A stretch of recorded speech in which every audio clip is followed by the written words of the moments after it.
오늘 아침 묵상 말씀은 빌립보서 1장 12절에서 30절까지 말씀인데요. 12절에서 18절까지만 읽도록 하겠습니다. 형제들아, 내가 당한 일이 도리어 복음 전파의 진전이 되는 줄을 너희가 알기를 원하노라.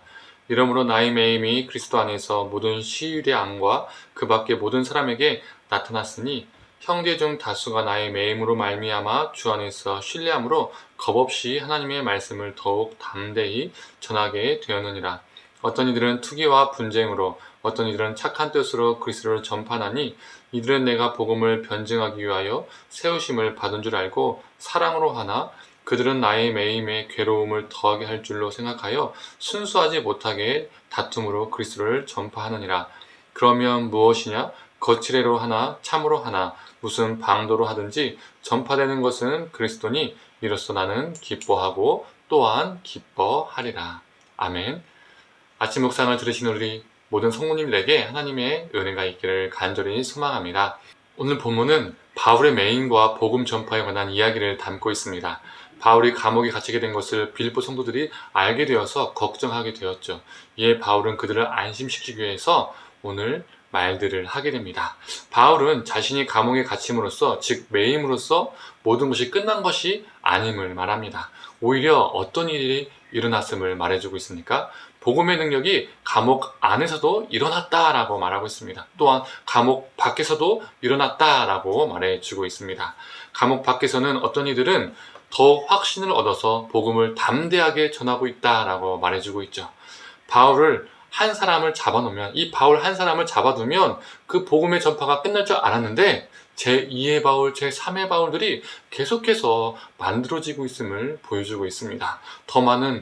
저 수많은 바울이 탄생하게 된 것이죠. 또한 이렇게 순수하게 확신과 담대함으로 바울을 대신해서 복음을 전파하는 사람들도 있었지만 순수치 못한 사람들도 있었음을 오늘 본문은 말해주고 있습니다. 이들은 바울의 경쟁자들이었습니다. 17절을 공동번역으로 한번 읽어보겠습니다.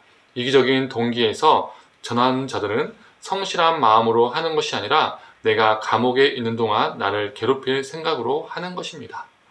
이들은 바울이 감옥에서 꼼짝달싹 못할 때 자기들이 열심히 전파한다면 자신들이 더 주목받고 그만큼 바울이 괴로울 것이다 라고 생각했던 것 같습니다.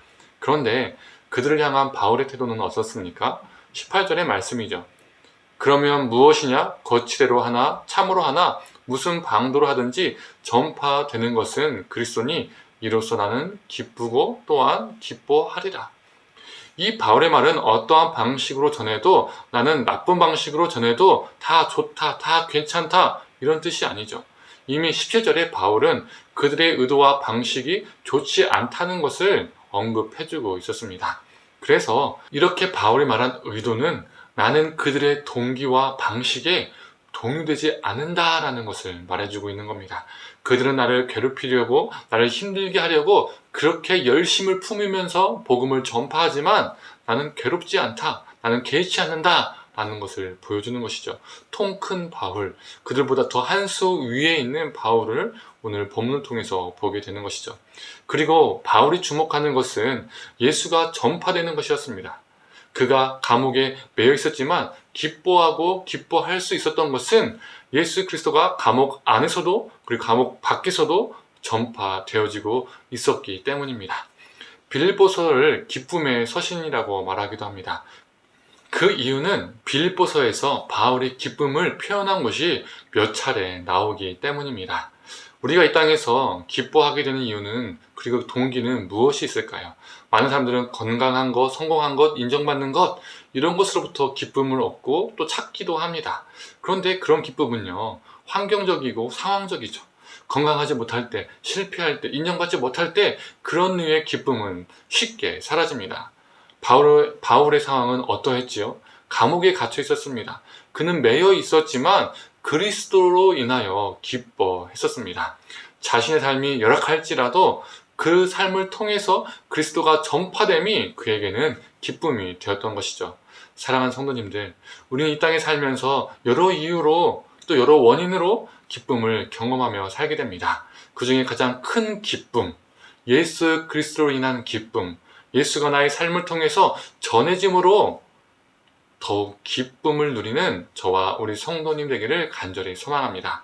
이처럼 바울에게 그리스도는 자신 삶의 중심이었습니다. 그래서 그는 20절에서 21절에 이렇게 고백할 수 있었습니다. 살든지 죽든지 내 몸에서 그리스도가 존귀하게 되게 하려 하나니 이는 내게 사는 것이 그리스도니 죽는 것도 유익함이라. 바울에게 있어서 자신이 이 땅에서 더 사냐 못 사냐, 즉 자신 생명을 더 연장하냐 연장하지 못하냐, 이러한 문제보다는 예수가 자신 안에 살고 계시는가, 이것이 그에게 더 큰 중요한 문제였었습니다. 사랑하는 성도님들, 우리도 바울과 같이 되기를 소망합니다.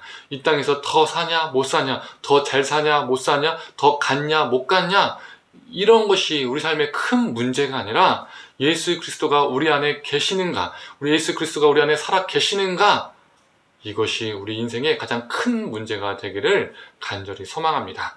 그런데 예수 그리스도가 우리 안에 살아 계시는 것이 우리 삶의 가장 큰 문제가 되면 무엇이 뒤따라오게 될까요?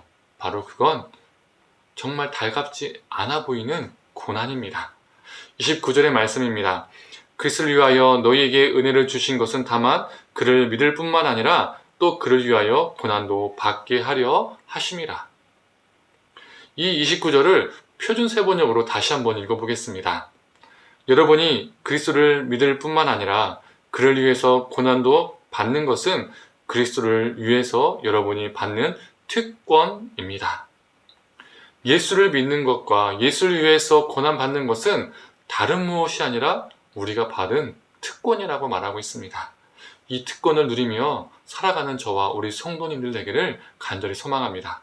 사랑하는 성도님들, 어떠한 상황 속에서도 예수가 전파됨이 우리의 기쁨이 되고 또 우리의 삶의 중심이 되어서 고난도 특권으로 여기며 살아가는 복음에 합당한 자로 살아가는 저와 우리 성도님 되기를 간절히 소망합니다. 함께 기도하겠습니다. 하나님, 바울이 어떠한 상황 속에서도 그 감옥에서도 예수 그리스도가 전파됨이 그에게 큰 기쁨이 되었던 것처럼 하나님, 우리 인생 속에서도 다른 무엇이 아니라 예수 그리스도가 우리의 큰 기쁨이 되게 하여 주시옵소서. 예수 그리스도가 우리를 통해서 전파됨이 우리의 가장 큰 즐거움과 감사와 기쁨이 되게 하여 주시옵소서.